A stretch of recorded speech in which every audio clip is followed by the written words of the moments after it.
Oh my God, where am I supposed to find a husband and a house in one night before noon? My voice broke so violently it silenced the entire diner. The tray slipped from my hands and shattered, coffee splashing across the floor like a warning I couldn't outrun. If I fail, I cried, chest heaving, they'll take my daughter away. That's when a calm male voice spoke from behind me. It looks like I can help you. I didn't turn right away. I was afraid if I did, I'd see another stranger ready to stare, judge, or walk past. Hi. My name is Calla Whitmore. I'm a night shift waitress, a single mother, and until that moment, a woman running out of seconds. I used to think panic crept in slowly. I didn't know it could hit like a public collapse at 5:47 a.m. The man behind me didn't belong there. His coat was tailored, his shoes spotless, his expression calm. Too calm for a place that smelled like burnt coffee and regret. He wasn't watching my embarrassment. He was watching me. You don't understand, I whispered. This is court. Noon. Emergency custody hearing. If I don't prove I have stability, a home, support, a proper environment, my ex gets full custody. Today. I understand, he said evenly. He filed last night. Surprise motion. New judge. They're betting you won't recover in time. My blood went cold. I hadn't told anyone that. Not my coworkers. Not my sister. No one. How do you know? I asked. He pulled out the chair across from me and nodded. Sit down, Calla. You have 6 hours. And what they're doing to you isn't about your daughter. It's about breaking you.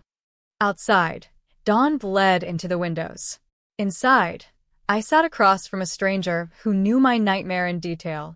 And as I took the seat, one terrifying thought lodged in my chest. If he was lying, I'd lose everything. If he was telling the truth, someone had been planning this all along. I sat there gripping the edge of the table, my fingers numb, while the diner slowly came back to life around us. Plates clinked. Someone laughed. The world didn't pause just because mine was collapsing. My ex didn't suddenly become interested in parenting, I said quietly. He hasn't seen our daughter in 8 months.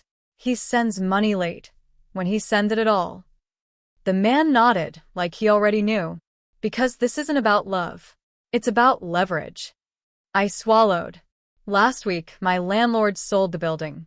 New owner doubled the rent overnight. I asked for time. He gave me 3 days. My voice dropped. Child Services flagged my address as unstable housing. That's when the court notice came. Too perfectly timed. My ex's family had money, lawyers, connections. They'd always hated that I refused their help, refused their control.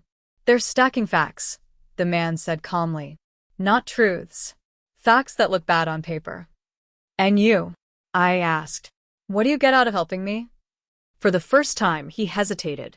Because, he said, lowering his voice, they tried this once before.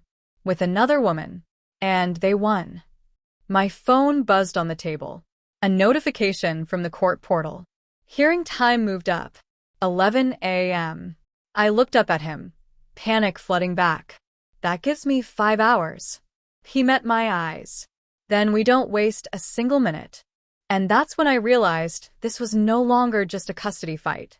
The drive across town felt unreal, like I was watching my life through a cracked windshield. He followed behind me in a black sedan, never once honking, never rushing me. That calm was starting to scare me more than the court notice. Why are you really doing this? I asked once we stopped outside a small office building I'd never noticed before. Because I know their playbook, he replied. And because you're not the first single mother they decided was disposable. Inside, the office was bare but deliberate. No family photos.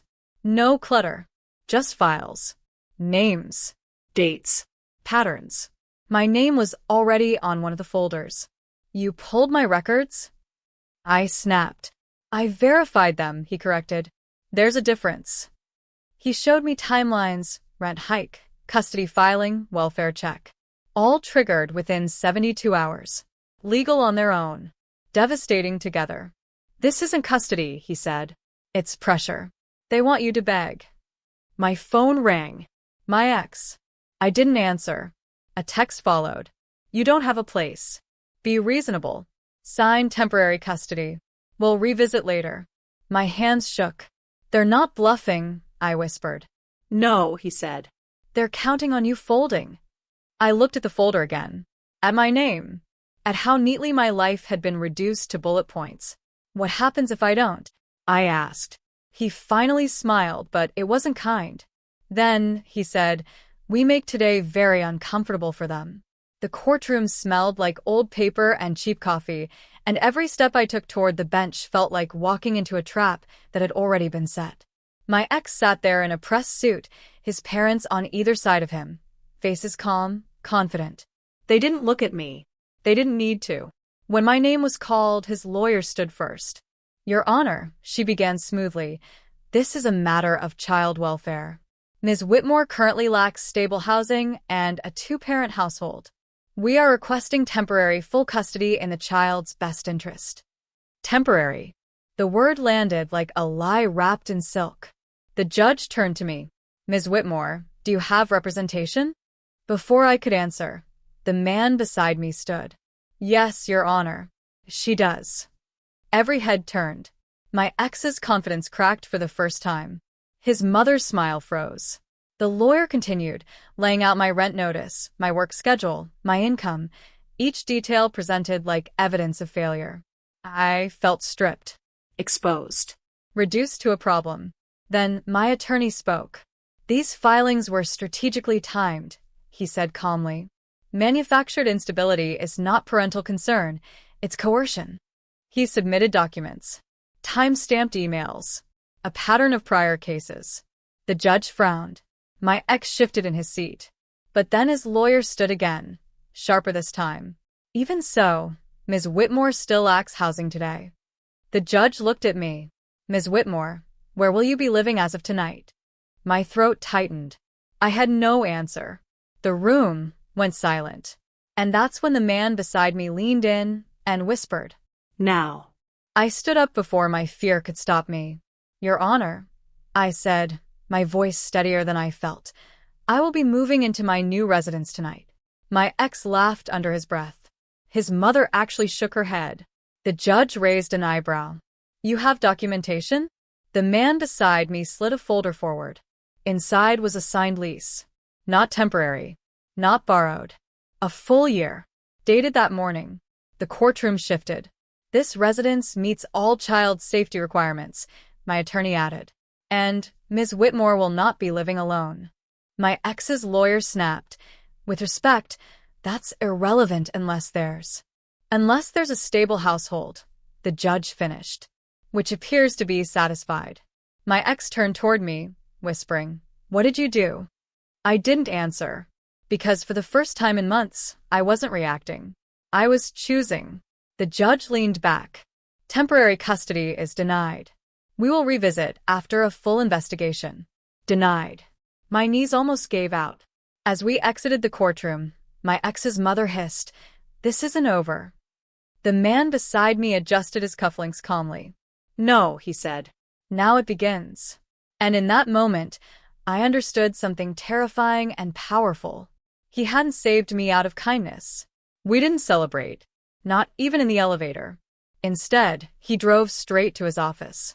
Files were already laid out, bank statements, shell companies, property records tied to my ex's parents. Things I was never meant to see. This is the part where you stay calm, he said. And let them destroy themselves. Over the next 2 hours, I signed affidavits. Not accusations, facts. Rent manipulation. Employer interference. A quiet email from my ex's father to my landlord, pressuring the sale. All traceable. All legal. All damning. You're not filing these, I said. No, he replied. They are. He scheduled disclosures with agencies my ex's family depended on, tax boards, housing authorities, licensing offices. Nothing false. Nothing rushed. Precision. My phone buzzed nonstop. Missed calls. Voicemails. Panic bleeding through threats. By the time we stepped outside, the sky had darkened. They'll feel it by morning, he said. I looked at him. And you? He met my eyes finally honest. I make sure men like them don't get to rewrite women's lives. And for the first time, I believed him. By morning, the silence broke. My ex showed up at the diner before my shift even started. Tie crooked, eyes bloodshot. He cornered me near the counter, like he still owned the space around me. "What did you do?" he hissed.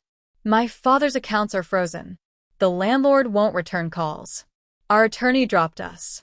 I wiped the counter slowly. I told the truth. His confidence collapsed in real time. The man who once spoke to me like I was temporary now looked small, panicked. "You ruined us," he said. "You could have just signed." I finally looked at him. "You could have just left us alone." Outside, his mother screamed into her phone, pacing the parking lot. Inside, customers watched without understanding why the air felt charged. An hour later, my lawyer called. Full custody confirmed. Supervised visits only. I leaned against the wall, shaking, not from fear this time, but release. Across the room, the man who helped me watched quietly. This was the fallout, and it wasn't finished yet. The final hearing was almost anticlimactic. No theatrics, no speeches, just paperwork, confirmations, and a judge who no longer looked impressed by money or posture. The court ruled swiftly, full custody to me, long-term protections in place. My ex didn't look up once. Outside the building, he finally spoke. "You planned this." I shook my head. No. I survived it. He watched as the man who helped me walked away without saying goodbye.